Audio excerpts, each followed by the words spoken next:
ప్రభునందు ప్రియమైన దేవుని బిడ్డలారా, మనకున్నటువంటి అంశం దేవుని యొక్క రాజ్య విశేషాలు, గుణగణాలు. దేవుని రాజ్యం ఎలా ఉంటుంది అంటే, ఈ దిన వాక్య భాగాన్ని బట్టి మనం అర్థం చేసుకునేది ఏంటంటే, అది విశ్రాంతి అనేటటువంటి అంశం దేవుని రాజ్యంలో ఉంది. సబ్బాత్ అనేటటువంటి మాట మనం వింటూ ఉంటాం.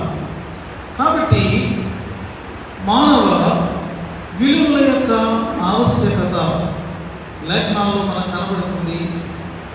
లేఖనాలు రిజిడ్గా ఉండవు.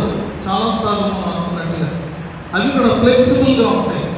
అంటే మన ఇష్టానుసారంగా మార్చుకోవడం అని కాదు, కానీ అవి దేవుని చిత్తంలోని మనకున్న రిజిడిటీ కాకుండా ఫ్లెక్సిబుల్గా ఉంటాయి. అంటే వెసులుబాటు అనేటటువంటిది ఉంటుంది అనేది మనం చూస్తాం.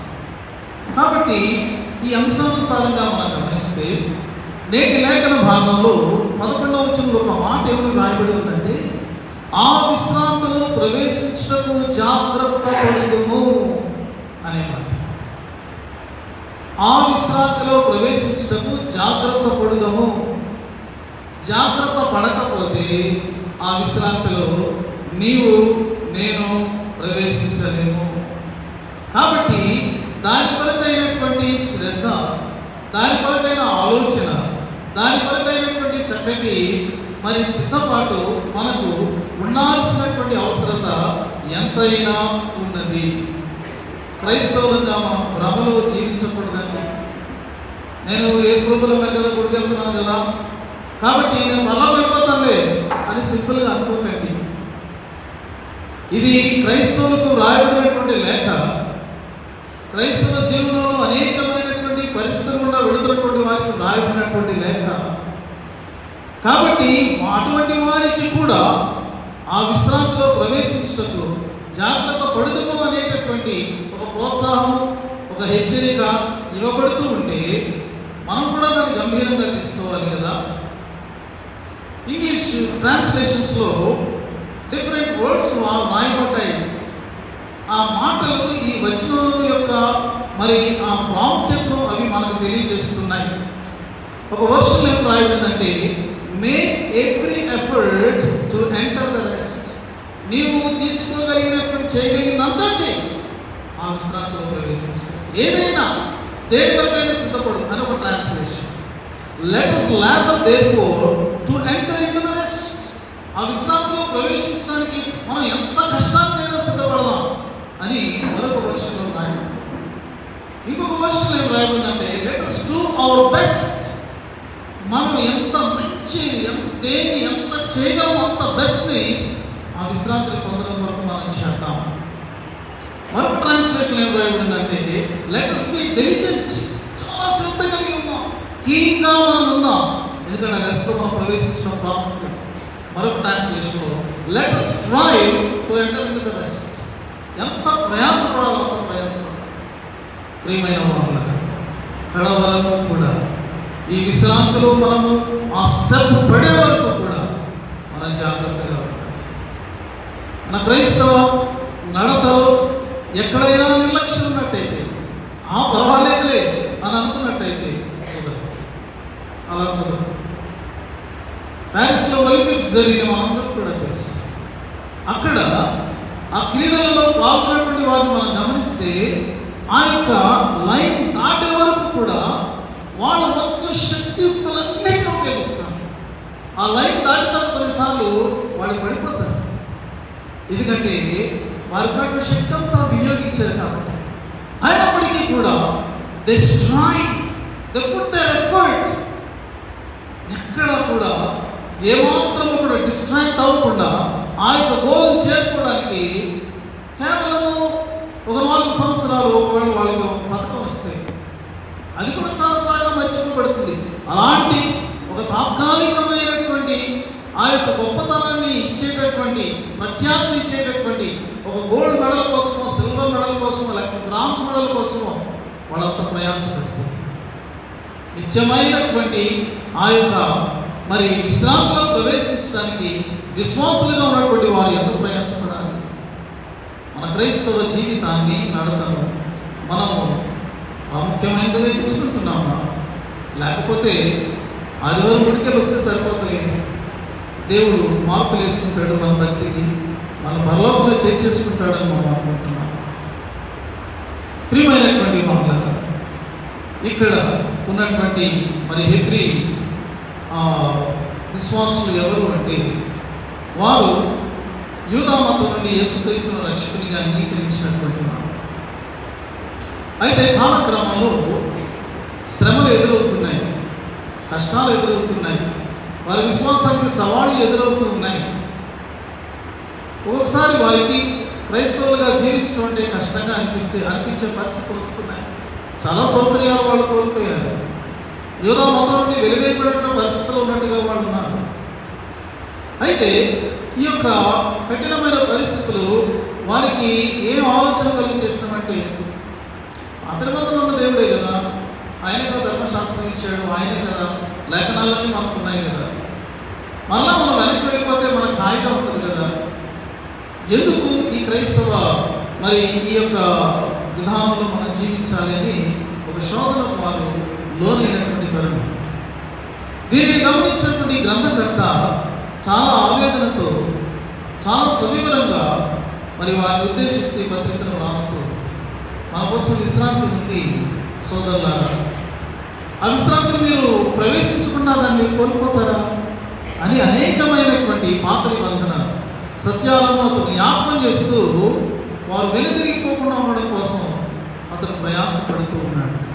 హెబ్రీ గ్రంథం ఎప్పుడైనా నీ విశ్వాసంలో నీకు ఒకవేళ నువ్వు కృంగిపోతే నేను బలపరిచేటటువంటి ఒక మంచి బలమైనటువంటి బలాన్ని ఇచ్చేటటువంటి పత్రికగా మనం దానిని చూస్తూ ఉన్నాం. ప్రియమైనటువంటి వాళ్ళారా, మరి విశ్రాంతిలో మనము ప్రవేశించాలి. విశ్రాంతి అంటే ఏమిటి అనేటటువంటి దానికి ఒక భక్తుడు జాన్ ఓవెన్ అనేటటువంటి భక్తుడు కొన్ని వివరణలు ఇచ్చాడు. ఒక్కొక్క మాటగా నేను దాన్ని మీకు తెలియజేస్తాను. జాన్ ఓవెన్ అనేటటువంటి ఆయన ఒక 5 features of the rest for the believer అని చెప్పేసి ఇచ్చాడు. రెస్ట్ అంటే ఏమిటి అర్థం? విశ్రాంతి అంటే మొట్టమొదటిగా అర్థం ఏంటంటే దేవునితో సమాధాన పడడం, పీస్ విత్ గాడ్ అని అన్నాడు. 3వ 4వ సెంచరీస్ మధ్యలో జీవించినటువంటి ఒక గొప్ప భక్తుని పేరు ఏంటంటే సెయింట్ అగస్టిన్. సెయింట్ అగస్టిన్ ఒక చక్కటి మాటలు చెప్పాడు. You made us for yourself and our hearts find no peace until the rest in you. దేవా, మమ్మలను నీవు నీ కోసం చేస్తున్నావు ఆయన అంటున్నాడు. ప్రతి మనిషి కూడా దేవుని కొరకే ఈ లోకంలో సృజించబడ్డాడు అంటూ, and our hearts find no peace until they rest in you. నీవు మా హృదయాల విశ్రాంతి పొందే వరకు కూడా మా హృదయాలకు శాంతి లేదు అని ఒక గొప్ప మాట అన్నాడు. చూసారా, దేవునితో సమాధానం పడితేనే మన ఆత్మలకు, మన హృదయాలకు సమాధానం ఉంటుందండి. దేవునితో సమాధానం పడకపోతే, దేవునితో నీ జీవితాన్ని నీవు మరి సరి చేసుకోకపోతే, దేవునితో ఆ యొక్క సత్యతలోనికి, సయోధ్యలోనికి నీవు రాకపోతే నీ జీవితంలో విశ్రాంతి లేదు, శాంతి లేదు. నీ భక్తి వ్యర్థం. నువ్వు చేసే ప్రతి విధమైన క్రైస్తవ విధానంలో నేను ఇవన్నీ చేస్తున్నానే చేసే ప్రతి ఆచారం కూడా వ్యర్థం. ఇవన్నిటి యొక్క మూలం ఏంటంటే పీస్ విత్ గాడ్. అక్కడ స్టార్ట్ అవ్వాలి, అక్కడి నుంచి కంటిన్యూ అవ్వాలి.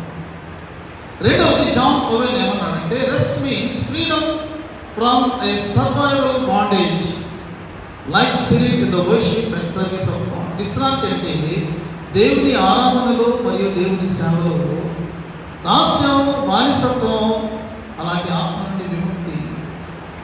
పాత నిబంధనలో చాలా మంది ఇవన్నీ చేయకపోతే దేవుడు మనల్ని దీవించడు అనేటటువంటి స్థితిలో ఉన్నారు. సో దేవుడు లెక్కించాలి అంటే ఇవన్నీ చేసి తీరాలి. అదే దాస్యం, అదే బానిసత్వం. కొన్ని ఆచారాలు వాళ్ళు పెట్టుకున్నారు, వాటిని వాళ్ళు ఆచరిస్తే తప్ప దేవుడు మాకు ఏమి ఇవ్వడని అనుకున్నారు. దేవుడు అలాంటి దేవుడు కాదు. మనల్ని బానిసలుగా చేసుకున్న దేవుడు కాదు. మనల్ని దాస్యం చేయమని చెప్పిన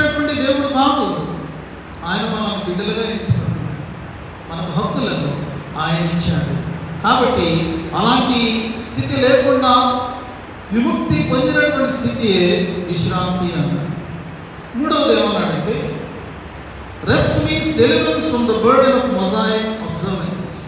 విశ్రాంతి అంటే మోషే ఆచారాల భారం నుండి విముక్తి. మోషే ఇచ్చినటువంటి ధర్మశాస్త్రం మోషే ద్వారా ఇవ్వబడింది, మోషే రాయలేదు కానీ. అయితే వాటిని చాలా ఆచారాలుగా మలచి ఆచారాలు ఒక భారంగా మారినవి. అయితే దాని నుండి విముక్తి పొందడమే రెస్ట్ అని అంటున్నాడు. నాలుగవది ఏంటంటే, rest means freedom of worship according to the gospel.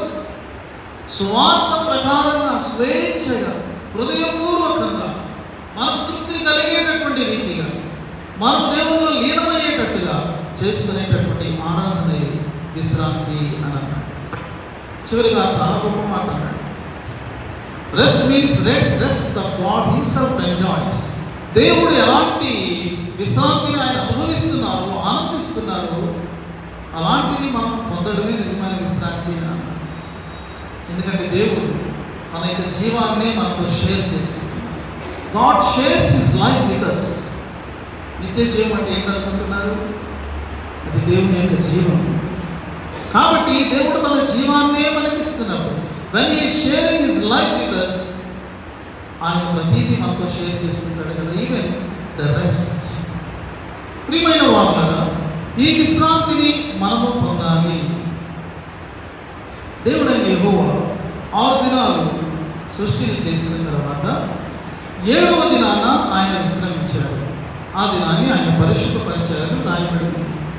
కాబట్టి ఇశ్రాయేలీయులు అరణ్యయాత్రలోకి ప్రవేశించినప్పుడు సినాయి పర్వతం దగ్గర దేవుడు స్వయంగా వారు వింటూ ఉండగా 10 ఆజ్ఞలు ఇస్తూ ఉన్నప్పుడు 3వ ఆజ్ఞగా ఆయన ఏమన్నారంటే, విశ్రాంతి దినాన్ని పరిశుద్ధంగా ఆచరించు.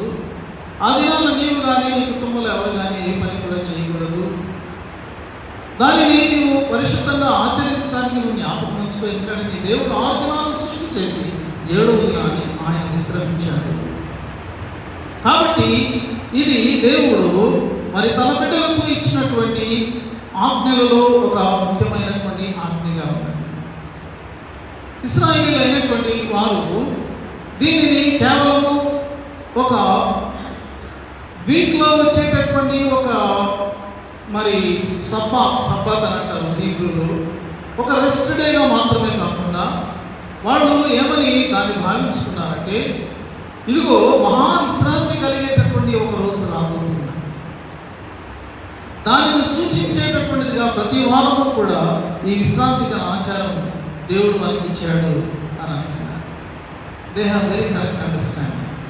వారికి చాలా సరి అయినటువంటి అవగాహన ఉన్నది. అదేమిటంటే, దేవుడు ఒక రోజున మహావిశ్రాంతిలోనికి ఆయన మనం ప్రవేశింపచేస్తాడు. ఆ విశ్రాంతిలోకి మనం ప్రవేశించడానికి ఈ ప్రతి విశ్రాంతి దినం కూడా మనకు సూచనగా ఉండి మనల్ని ప్రేరేపిస్తూ మనల్ని సుఖపరిచేటటువంటిదిగా ఉన్నది అని అతడు అంటున్నాడు. ప్రియమైనటువంటి వారులారా, మరి క్రొత్త నిబంధనలో హెబ్రీ గ్రంథంలోకి మనం వచ్చినప్పుడు ఇక్కడ ఆ విశ్రాంతి అని అన్నాడు. వాస్తవంగా దేవుడు 7 దినాలు విశ్రాంతి సృష్టి చేసిన తర్వాత 7వ దినాన ఆయన విశ్రాంతి తీసుకున్నారు కదా. అయితే దేవుడు ఇప్పుడు ఐడియల్గా ఉన్నారు, ఏ పని చేయకుండా లేదండి. ఎప్పుడైతే మానవులు పాపం చేసి పతనమయ్యారు, దేవుడు మరలా రంగంలోకి దిగాడు. ఆయన తన యొక్క రక్షణ సంకల్పాన్ని మరి ఆయన దాని వరకు అయినటువంటి సిద్ధపాటు ఆయన చేసుకుంటూ వచ్చాడు. పాత నిబంధనలో మనం గమనించేటటువంటి ఈ యొక్క విశేషాలన్నీ కూడా మనం చూసుకుంటూ వస్తే జరిగిన సంఘటనలు కానీ, ప్రవక్తల యొక్క ప్రవచనాలు కానీ, ధర్మశాస్త్రపు లేఖనాలు కానీ ఏవైనప్పటికీ కూడా అవన్నీ కూడా మరి దేవుని రక్షణ సంకల్పము సిద్ధించడం కోసము మరి చేయబడుతున్నటువంటి ఏర్పాటుగా మనం గమనించడం. ఇక దేవుడు శరీరధారిగా ఈ లోకంలోకి వచ్చినప్పుడు ఆయన శిలువలో తన ప్రాణాన్ని పెట్టడం ద్వారా, మరణం ద్వారా, పునరుద్ధానం ద్వారా ఈ యొక్క దేవుని యొక్క రక్షణ సంకల్పాన్ని ఆయన మానవాళికి అందుబాటులోకి తీసుకుని వచ్చాడు. ఇప్పుడు పరిశుద్ధాత్మ దేవుడు ఏం చేస్తున్నారంటే ఆ యొక్క రక్షణ ప్రతి ఒక్కరిలో ఫలించినట్లు ఆయన సువార్తను ప్రకటింప చేస్తూ ఉన్నారు. సువార్తను అంగీకరించిన వారిని సంఘంలో ఈ రీతిగా చేర్చి ఆ విశ్రాంతి దినం కొరకు మరి పరిశుద్ధాత్మ దేవుడు సిద్ధం చేస్తూ ఉన్నాడు. We are in the process. మనం ఈ యొక్క ప్రక్రియలో ఉన్నాం. కాబట్టి దేవుడు ఎప్పుడైతే మరి ఆ మహావిశ్రాంతి దినం వస్తుందో అప్పుడు మనకును దేవునికి కూడా అది ఒక మహావిశ్రాంతి అవుతుంది. ప్రియమైన వాళ్ళ ఇప్పుడు ఈ విశ్రాంతిలో మనం ప్రవేశించాలి అన్నట్టయితే ఏది అవసరతగా ఉంది, ఏం చేయాలి మనము? ఈరోజు మనం ఆలోచించుకున్న అవసరం, మనం విశ్రాంతి కలిగినటువంటి వాళ్ళంగా ఉన్నాం. విశ్రాంతి అంటే శారీరకమైనటువంటి అలసట నుండి మనము పొందేటటువంటి విశ్రాంతి కదా, అది కూడా విశ్రాంతి. కానీ పడుకున్నప్పుడు కూడా మనసు నెమ్మదిగా లేనటువంటి పరిస్థితులు మనకు లేవా? మనలో తెలియని భయం లేదా? తెలియనటువంటి ఆందోళన లేదా? ఏదో కలత, ఏదో మనకు తెలియకుండానే అశాంతి ఆవరించిన పరిస్థితులను మనం ఎదుర్కోవడం లేదా? That means we need rest. మనకు విశ్రాంతి అవసరమై ఉన్నది. అయితే విశ్రాంతి మనం పొందాలి అన్నట్టయితే మనకు అవసరమైనటువంటి ఏమిటి? 3 విషయాలు మన క్లుప్తంగా ఈరోజు మనం చెప్పుకోవచ్చు.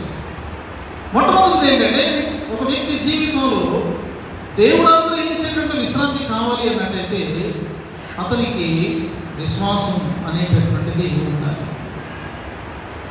Without faith there is no rest. There is no rest. దుష్టులు ఎలా ఉన్నారంటే కదలాడుతున్న సముద్రంలో ఉన్నారంటే.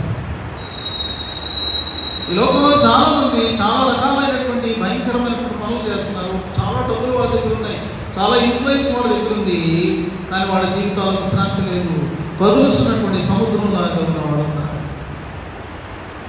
వారి దగ్గరికి మనం వెళ్తే వాళ్ళు ఉన్నటువంటి ఆ యొక్క చెడుని ఇంకా బయటకు తీసేవారుగా ఉన్నారంట. The world has no peace. It has no rest. They do not have rest. Because they do not have faith. వారి జీవితాల్లో విశ్వాసం లేదు కాబట్టి. ప్రియమైన వాళ్ళారా, విశ్వాసం అనేటటువంటిది మనకు నూతనమైనటువంటి అంశమేమీ కూడా కాదు. It is very basic. క్రైస్తవ జీవితంలో చాలా ప్రాథమికమైనటువంటిది ఏమిటంటే విశ్వాసమే. కాబట్టి ఇదిగో యొక్క విశ్వాసాన్ని మనము మరి కలిగినటువంటి వారముగా, కొనసాగించుకుంటున్నటువంటి వారముగా మనము ఉండాల్సినటువంటి అవసరం ఉంది. దీని కొరకై హెబ్రీ గ్రంథకర్త ఆయన కొన్ని జాగ్రత్తలు చెప్తూ ఆయన రీతిగా అంటూ ఉన్నాడు. 3వ అధ్యాయం 12వ వచనంలో ఒక స్ట్రాంగ్ వర్స్గా దాన్ని మనం చూడొచ్చు. 3వ అధ్యాయం 12వ వచనం, సహోదరులారా, జీవము గల దేవుని విడిచిపోవునట్టి విశ్వాసములైన దుష్ట హృదయము మీలో ఎవరి ఎంతైనను ఒకవేళ ఉండినేమో అని జాగ్రత్త అనే మాట హెబ్రీ గ్రంథంలో చాలాసార్లు కనబడుతుంది. జాగ్రత్తగా చూసుకోండి, చాలా జాగ్రత్తగా పరిశీలన చేసుకోండి. దేని వరకు? ఒకవేళ నా హృదయం దుష్ట హృదయంగా ఉండగా. దుష్ట హృదయం అంటే ఏంటి?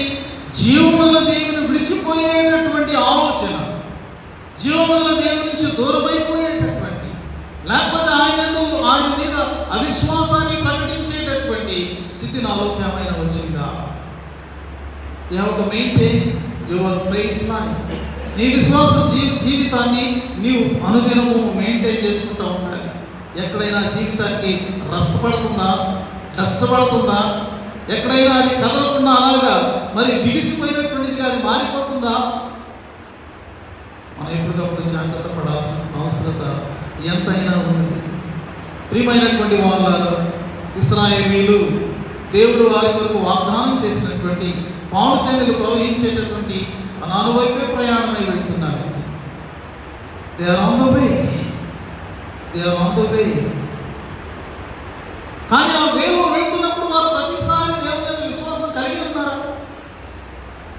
ఎన్నిసార్లు వాళ్ళు సనగడం ద్వారా గొడగడం ద్వారా దేవుడు చేసిన క్రియలను మర్చిపోవడం ద్వారా తమ అవిశ్వాసాన్ని ప్రకటించారు. మనము సడుగునప్పుడు గొడుగునప్పుడు దేవుడు చేసిన మేలులను మరచినప్పుడల్లా మనం చేస్తున్న పని ఏంటో తెలుసా? మన అవిశ్వాసాన్ని ప్రకటిస్తూ ఉన్నాం. అది దేవుని మనసుకి ఎంతో బాధను కలిగిస్తుంది. నీ బిడ్డలకు నువ్వు ఎన్నో ఇస్తూ ఉన్నాం. వాళ్ళ మీద అపారమైన ప్రేమ కలిగి ఉన్నాం. కానీ వారికి నూతనమైన అవసరం ఏర్పడినప్పుడు మా అమ్మ మా నాన్న నాకు ఎప్పుడు ఏది ఇవ్వలేదు, ఎప్పుడు వెళ్తే అని అన్నాను అనుకోండి, నీ గుండె పిండినట్టు అవుతుంది. కారణం ఏంటంటే నీ హృదయం అంతా నీ బిడ్డలే ఉన్నారు. వాళ్ళ కోసం నువ్వు ఏదో చేయాలని తప్పన పడుతూ, నీ బెస్ట్ చేయడం కోసం నువ్వు ఆరాటపడుతూ, వాళ్ళ క్షేమం కోసం నువ్వు చేస్తున్నప్పుడు గొప్ప నా మాట అనేటప్పటికీ నా బిడ్డలు అర్థం చేసుకోవడం లేదు, నేను చేసినవన్నీ మర్చిపోయాను, నేను వీళ్ళు ఎలా శ్రేష్టమైనటువంటి ఆలోచన కలిగి ఉన్నానని వీళ్ళు గ్రహించడం లేదా? అదే మీద హృదయం ఇంకెంత బాధపడుతుంది చూడండి. అవిశ్వాసం ప్రియమైన వాళ్ళ మనను దేవునికి దూరస్తులుగా చేస్తుంది. దేవునిలో ఉంటేనే విశ్రాంతి, విశ్వాసం ఉంటేనే మనం దేవునిలో ఉండగలం. అవిశ్వాసం మనం ప్రకటిస్తే మనం దేవునికి దూరం అయిపోతాం. విశ్రాంతి లేనటువంటి వారముగా, అవిశ్రాంతముతో మనము సతమతమయ్యే వారముగా మనం ఉంటాము.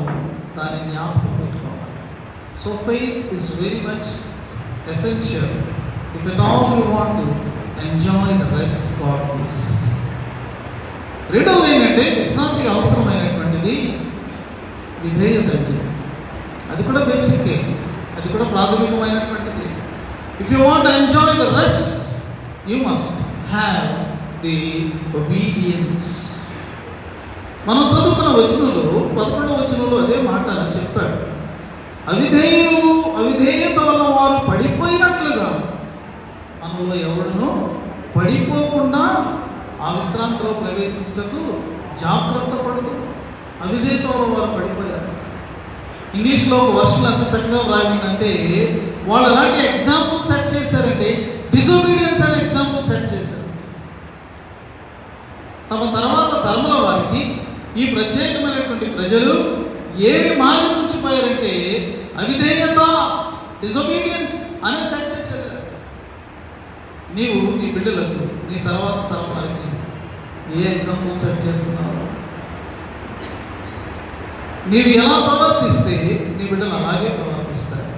నీవు ఎలా మాట్లాడితే నీ బిడ్డలు అలాగే మాట్లాడతారు. నేను ఇలా ఉన్నాను, నా సంగతి సరేలే, నా బిడ్డలు మాత్రం కాకుంటే చాలు అని ఒకళ్ళు అనుకుంటే భ్రమపడుతున్నారు. అలా జరగదు. సేమ్ ప్యాటర్న్ నువ్వు ఏదైతే సెట్ చేసావో అదే ప్యాటర్న్ వాళ్ళు వచ్చేస్తుంది. అదే స్వభావం, అవే మాటలు, అవే క్రియలు. జాగ్రత్త స్వభావం. వీళ్ళు అలాంటి బ్యాడ్ ఎగ్జాంపుల్ వాళ్ళు సెట్ చేశారని అవిధేయత, తలబిరుసుతనం, మెడవంచనటువంటి జనాంగంగా వాళ్ళు ఉన్నట్లుగా మనం చూస్తాం. హెబ్రీ గ్రంథకర్త 3వ అధ్యాయంలో ఆయన పాత నిబంధన రిఫరెన్స్ని ఒకటి ఆయన ఎత్తి ఇక్కడ రాశాడు. నేను చదువుతున్నాను చూడండి, 8వ వచనం నుండి. నేడు మీరు ఆయన శబ్దము విని నెడల అరణ్యములో శోధన దినముతో కోపం పుట్టించినప్పటి వలె మీ హృదయములను కఠినపరచుకోండి.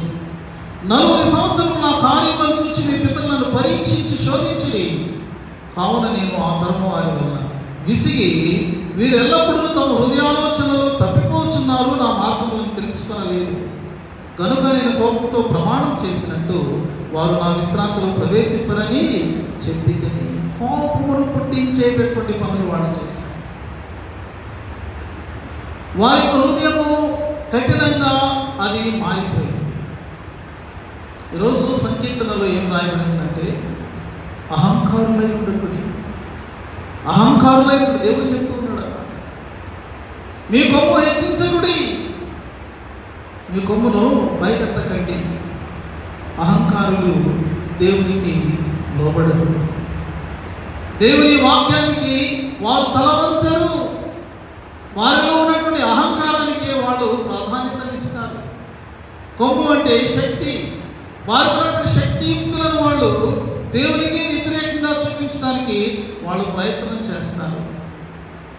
అంటున్నాడు దేవుడు, భక్తిహీనుల కొమ్ము ఆయన విరిచి వేస్తాడంటే he will break it, he will cut it off. అది దేవుని యొక్క హెచ్చరిక. ప్రియమైన వాళ్ళని మనం గుర్తుపెట్టుకోవాలి. నేను ఒక చిన్న కథ చదివాను. టీవీ మనోహర్ అని ఆయన కథలు రాస్తుంటున్న బుక్లో చక్కని విషయం ఆయన రాశారు. అదేమిటి అంటే, కొంతమంది క్రైస్తవులు ఒక పార్కులో ఈవినింగ్ టైం ప్రార్థన చేసుకోవడానికి వెళ్తారు. పార్కులో చక్కగా హాయిగా ఉంటుంది, చల్లగా ఉంటుంది, ఫ్రెష్గా ఉంటుంది కాబట్టి అక్కడ ప్రార్థన చేసుకుని వెళ్ళి వాళ్ళు ప్రార్థన చేసుకుంటూ ఉంటారు. ఇంతలో అక్కడికి ఒక క్రైస్తవ వ్యతిరేక వచ్చాడు, అహంకారి. ఏంటి ప్రార్థన చేసుకున్నారా, మీ దేవుడు వింటాడా అని విమర్శించడం మొదలుపెట్టాడు. ఏడు మీ దేవుడు ఎక్కడున్నాడో చూపించాడు అని సవాల్ చేయడం మొదలుపెట్టాడు. మీ దేవుడు కాకున్నట్టయితే వచ్చి నన్ను పట్టుకొని చెప్పండి. ఇప్పుడు ఆయన వచ్చి నన్ను కొడితే నేను ఆ దేవుడు ఉన్నాడని నేను నమ్ముతాను అంటున్నాడు. వాళ్ళ మానవులు వాళ్ళు ప్రార్థన చేసుకుంటున్నారు. సరే, ఇలాగే ఆపకుండా, ఎందుకంటే క్రైస్తవులు ఏం మాట్లాడరుగా, ఏం చేయరు కదా, ఏం చేసినా పాప అలాగే తలపుచ్చుకుంటారు కదా అని వాడికి ముందే తెలిసింది. అంచేత బాగా ఇరిటేట్ చేయడం మొదలుపెట్టాడు. అయితే ఆ గ్రూప్లో ఒక వ్యక్తి ఉన్నాడు. ఆ వ్యక్తి పేరు శాంసన్. ఆయన కొత్తగా యేసుక్రీస్తు ప్రభువుని రక్షణగా అంగీకరించి చాలా దీన మనసుతో ప్రభువుని వెంబడిస్తున్నాడు. అయితే అతను ఆర్మీలో పనిచేసి వచ్చాడు. అతను ఒక ఆ రెసిడెంట్, చాలా బలం కలిగిన వ్యక్తి. విన్నాడు.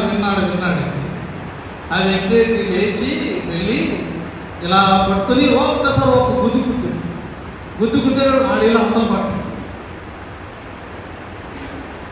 అలా ఊపిరి తీసుకుని మనలేసి, అదేంటే అలా ఉద్దేశం నువ్వు నన్ను అన్నాడు.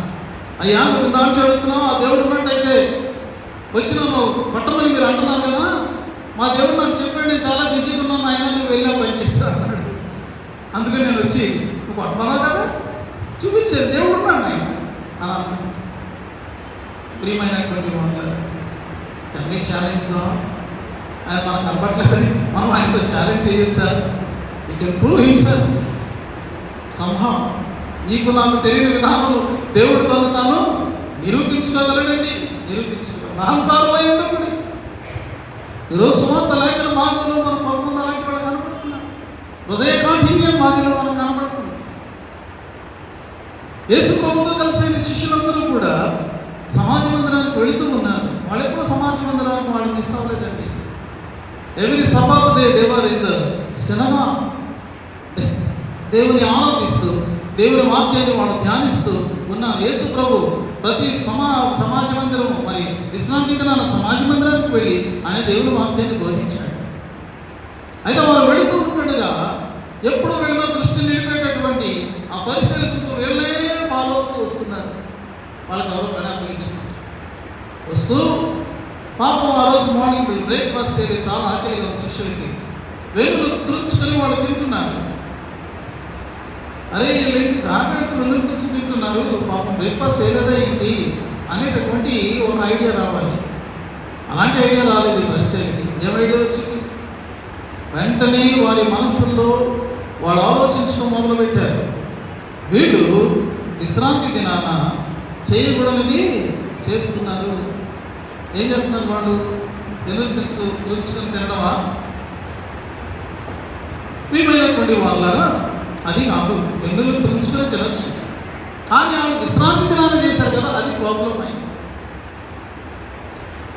యూదుల ధర్మశాస్త్ర ప్రకారంగా దేవుడు చెప్పింది ఏంటంటే, విశ్రాంతి దినాన్ని ఏ పని కూడా చేయకూడదు.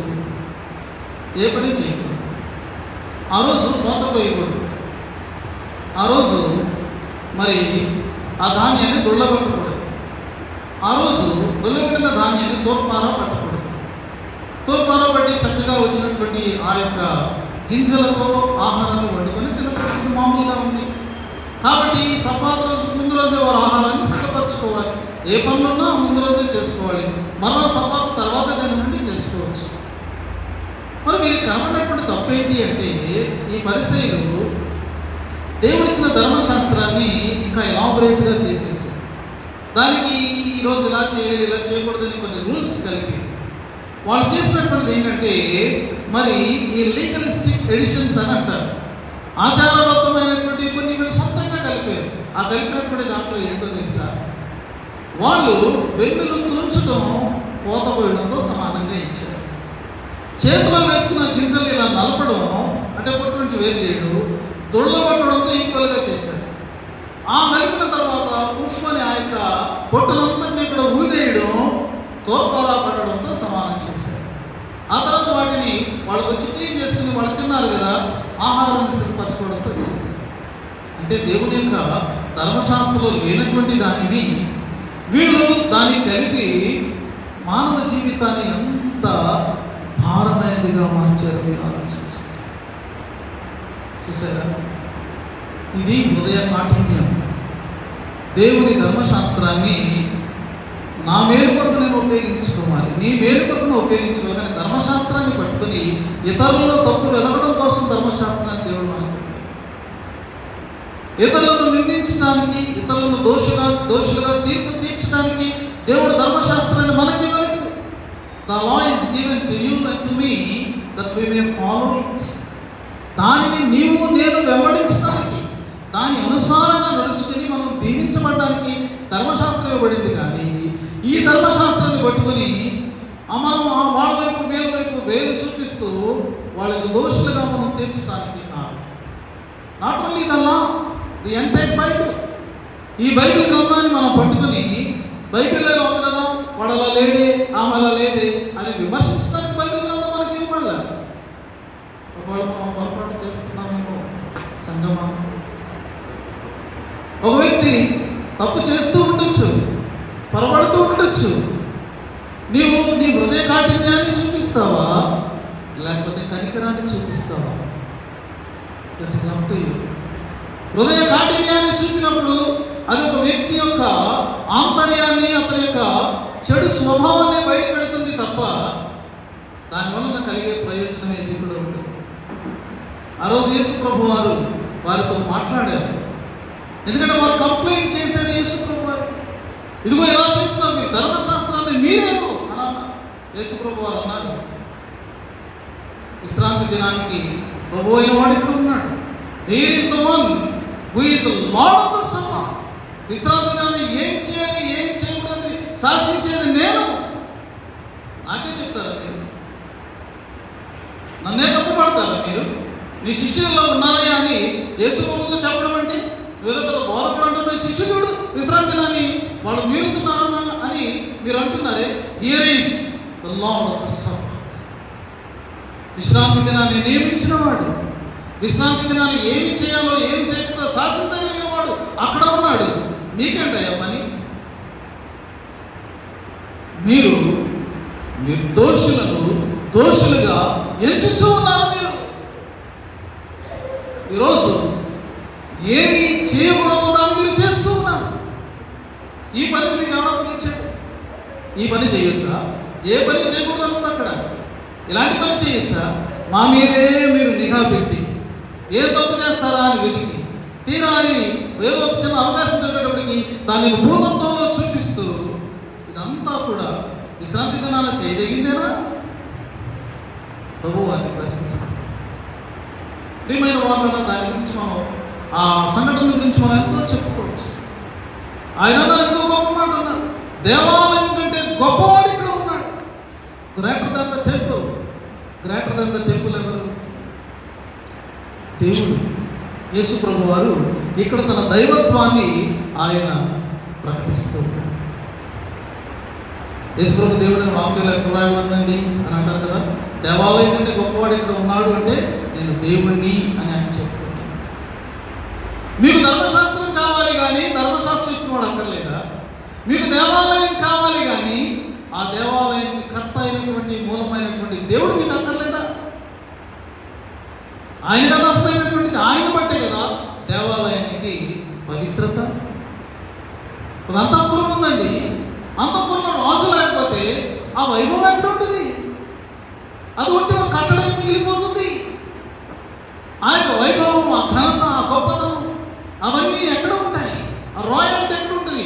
రాజు రాజుగారు ఉంటే ఆ సభ ఉంటుంది, మంత్రులందరూ కూర్చుని ఉంటారు, సైన్యాధిపతి ఉంటాడు, సైనికులు ఉంటారు, రాజ పరివారం ఉంటారు, దాసదాసీ జనం ఉంటారు. ఎంత ఘనంగా ఉంటుంది. కాబట్టి ఆయనకు అంతఃపురం రాజు లేకుండా అది కోసిపోయింది, దేవుడు లేకుండా దేవుని ఆలయం కోసిపోయింది. దేవుడు ఉంటేనే అక్కడ పవిత్రత, దేవుడు ఉంటేనే అక్కడ మహిమ, దేవుడు ఉంటేనే అక్కడికి వచ్చేటటువంటి వారికి దేవుని ఆశీర్వాదం. మీరు దేవుడిని నిర్లక్ష్య పెట్టి దేవాలయాన్ని గొప్పగా చెప్పండి. మీరు ధర్మశాస్త్రం ఇచ్చినటువంటి వాడిని పక్కన పెట్టి ధర్మశాస్త్రాన్ని మీరు గొప్పగా ఎంచుతూ ఉన్నారు. ఏం రాయబడి నేనేం కోరుతున్నాను? I desire mercy not sacrifice. నేను కనికరమనే కోరుచున్నాను, కానీ నేను బలిని కోరను. అది కూడా నా మాటే. మీరు ఒక మాట తీసుకుని దాన్ని హైలైట్ చేసి ఇతరులను దోషులుగా చెప్తున్నప్పుడు మరొక వాక్యాన్ని మీరు ఎందుకు మర్చిపోయారు? ఈ వాక్యము ఆ వాక్యము బ్యాలెన్స్ అవుతూ ఉన్నాయి. చూసారా? ఆకలి కొనిన వారిని చూసినప్పుడు వారి ఆకలిని చూసి మీరు జాలిపడండి. వారి ఆకలికి తీర్చేటటువంటి ఏదైనా ప్రయత్నం చేయగలిగితే మీరు దాన్ని చేయండి. ఇవన్నీ విస్మరించి అసలు తినడమే తప్పని మీరు అర్థమనేటటువంటిది మీ హృదయ కాఠిన్యాన్ని తెలియజేస్తారు. పాత నిబంధనలు ఇలాంటి అవిధేయతని చూపించి వారు దేవుని విశ్రాంతిలో ప్రవేశించలేకపోయారు. ఇదిగో యేసుక్రీస్తు కాలంలో ఈ పరిచయులు, శాస్త్రులు యొక్క మరి మిగిలినటువంటి వారందరూ కూడా ఆయనను అంగీకరించకపోవడం వల్ల, ఆయనకు అవిధేయత చూపడం వల్లనే వారు కూడా దేవుని రాజ్యాన్ని కోల్పోయారు అని మనం తెలుసుకుంటున్నాం. You want to enter into the rest, you must obey the word. ఆయనకు నువ్వు విధేయత చూపించాలి. ప్రతి విషయంలో కూడా నీవు ఆయనకు లోబడిన వ్యక్తిగా. మూడవది ఏంటంటే విశ్రాంతి మరి మనం పొందాలి అన్నట్టయితే చాలా ప్రాముఖ్యమైన మూడవ అంశం. విశ్రాంతి దినాన్ని మనం ఎలా ఆచరించాలండి? చెప్పండి గట్టిగా, గట్టిగా వినపడాలి. పురుషుల స్వరాలు వినపడాలి కదండి. విశ్రాంతి దినాన్ని విశ్రాంతి తీసుకోవాలి, రిలాక్స్ అయిపోవాలి కదా.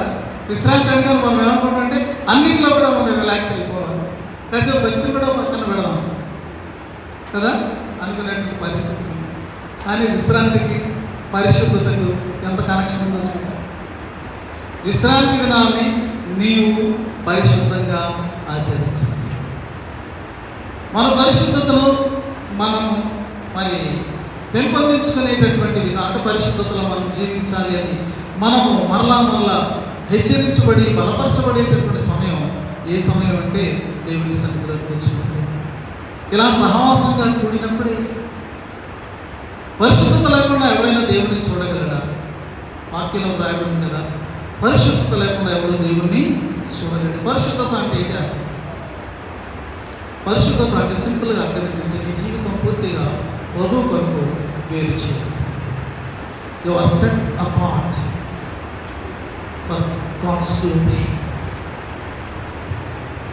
కాబట్టి నీవు దేవుని కొరకు ఎప్పుడైతే నీ జీవితము ప్రత్యేకించబడిందో లోకంలో నువ్వు అన్ని విషయాలు కూడా ప్రత్యేకంగానే కనబడతాయి. నీ మాటలు లోకస్తుల మాటల్లో ఉంటాయి. కోపం వచ్చిందనుకోండి కొంతమందికి, వాడు అన్యజనుడా క్రైస్తవుడా మనకు అర్థం కాదు. ఎందుకంటే వారికి వచ్చిన వివిధమైన భాషలన్నీ కూడా ఆ కోపంలో బయటకు వచ్చేస్తాయి. ప్రియమైనటువంటి వాళ్ళారా, సెట్ అపార్ట్ చేయబడినటువంటి వాడికి క్రియలు ఎలా ఉంటాయో తెలుసా? లోకానికి భిన్నంగా ఉంటాయి. అతని క్రియలు ప్రత్యేకమైనటువంటివిగా ఉంటాయి. అతని లైఫ్ స్టైల్ ఎలా ఉంటుందో తెలుసా? లోకానికి భిన్నమైనటువంటి లైఫ్ స్టైల్. మేము ఒక చర్చ్కి వెళ్ళినప్పుడు అక్కడ ఇంగ్లీష్ సర్వీస్ లేదు. ఇంగ్లీష్ సర్వీస్ స్టార్ట్ చేశాం. అక్కడ ప్రతి ఈవినింగ్ కూడా 6 to 7, 6:30 to 7:30 ఉండేది. అయితే మొన్న మధ్యలో నాకు ఒక విషయం తెలిసింది. ఒక ఫ్యామిలీ నేను కలిసినప్పుడు వాళ్ళు మాట్లాడితే ఉన్నారంటే, పాస్టర్ గారు ప్రతి ఆదివారము మీరు రాకముందు ఆ సాయంకాలం ఏం చేయాలో తెలియక ఫ్యామిలీ కట్టుకట్టుకుని సినిమాకి వెళ్ళిపోయేవాడు. కొత్త సినిమా ఏదొస్తే ప్రతి ఆదివారం వెళ్ళిపోయేవాడు. మా ఫ్యామిలీలో వాళ్ళందరూ వెళ్ళిపోయేవాడు. ఓహో అలాగా. అయితే మాస్టర్ గారు ఎప్పుడైతే ఇంగ్లీష్ సర్వీస్ మీరు స్టార్ట్ చేశారో, మేము ఇంగ్లీష్ సర్వీస్ రావడం మొదలుపెట్టాము. దాని మీద మా మనసు వెళ్ళలేదు, మళ్ళీ అలా వెళ్ళాలని మాకు అనిపించలేదు. అప్పటి నుంచి మాకు అది తప్పిపోయిందండి. మేము ఇప్పటికీ కూడా సర్వీస్ అటెండ్ అవుతున్నామండి. Setting a part of life. ఈ లోక జీవనంలో లోకస్తుల్లాగా జీవించేటటువంటి జీవన విధానం కాదు. ఈ జీవితం ఎందుకు వీళ్ళలా జీవిస్తున్నారు? వీళ్ళ వెనక వీళ్ళ దేవుణ్ణి సంతోషపెట్టేటటువంటి వారుగా వీళ్ళు జీవిస్తున్నారు. వీళ్ళు దేవుణ్ణి మహిమపరిచేటట్టుగా వాళ్ళు జీవిస్తున్నారు. వాళ్ళ దేవుడు మరి ఆ దేవునికి లోబడిన వాళ్ళగా వీళ్ళు జీవిస్తున్నారు అనేది ప్రతి అంశంలో కూడా ప్రస్ఫుటమవుతుంది. ప్రియమైన వాళ్ళగా ఆ పరిశుద్ధత లేకుండా మనము మరి దేవుని యొక్క విశ్రాంతిలోనికి మనం ప్రవేశించాలి. కాబట్టి ఉదయకాలం హెబ్రీ గ్రంథకర్త మనకు చెప్పినటువంటి ఈ సందేశాన్ని మనం జాగ్రత్తగా మనం తీసుకున్నాం, ఇంపార్టెంట్గా తీసుకున్నాం. ఆ విశ్రాంతిలో ప్రవేశించుటకు మనమందరము కూడా జాగ్రత్త. ప్రతి ఆదివారం మీరు ఎందుకు చర్చకు వస్తున్నారు? మీరు ఎందుకు ప్రార్థన చేసుకుంటున్నారు? ఇవన్నీ క్రైస్తవ ఈ యొక్క మరి ఈ పనులన్నీ ఎందుకు చేస్తున్నారు? అల్టిమేట్గా మనము ఆ విశ్రాంతిలో ప్రవేశించాలి. ఒకవేళ అది మన మనసులో లేకుండా ఇవన్నీ చేస్తున్నాం అనుకోండి, ఎందుకు చేస్తున్నాం కదా? కాబట్టి ఈరోజు మనకు మంచి నిర్ణయాన్ని మనం తీసుకున్నాం. నా విశ్వాసాన్ని నేను పాడుకుంటాను. నా విశ్వాసం నా హృదయంలోకి రాకుండా నేను జాగ్రత్త పడతాను. నేను దేవునికి అన్ని విషయాలు కూడా విధేయత కలిగిన బిడ్డగా జీవిస్తాను. ఏ విషయంలో కూడా హృదయ కాఠిన్యానికి నేను తావిపడను. మూడవది, నా జీవితంలో నేను దేవుని కొరకు వేరు చేయబడిన వ్యక్తిని కాబట్టి నేను ఆ ప్రత్యేకత కలిగి జీవిస్తాను. ఈ నిర్ణయాలు చేసుకుంటూ మనము దేవునికి సమర్పణ చేసుకున్నాం.